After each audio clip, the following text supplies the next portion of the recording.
এরকম মানুষের জন্য প্রচন্ড তৃষ্ণা এবং পিপাসা সমাজে আছে। কেউ তাদেরকে উদ্ধারে এগিয়ে আসবে, নেতৃত্ব দিবে, জীবন বাজি রাখবে। অনেক তরুণী তো আমাদের আছে। কজন তরুণ এরকম স্বপ্ন দেখেন? আমরা নামে মাত্র স্বাধীন হয়েছি, আমাদের চিন্তা চেতনায় আমরা স্বাধীন হয়ে উঠতে পারিনি। আমাদের এই সমাজটাতে যে অনাচার, অনিয়ম, আধিপত্যবাদের কাছে গোলামি করা, মাথা নত করা, এই জিনিসটা আমাদের দেশে দীর্ঘদিন থেকে হচ্ছে। আমাদের এখানে এখনো কান পাতলে চতুর্দিকে প্রতিটা ওয়াল থেকে মাজলুম মানুষদের কান্নার আওয়াজ শুনতে পাই আমরা।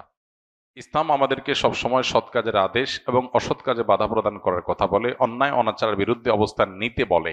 ইসলাম আমাদেরকে বলে সবসময় আমরা নিজের ব্যক্তি স্বার্থের ঊর্ধ্বে অন্যের কল্যাণ সাধনে নিজেকে নিয়োজিত করব। ইসলাম আমাদেরকে বলে আল্লাহর রাহে নিজের জীবনকে নজরানা হিসাবে পেশ করার জন্য স্বপ্ন আমরা লালন করব। তো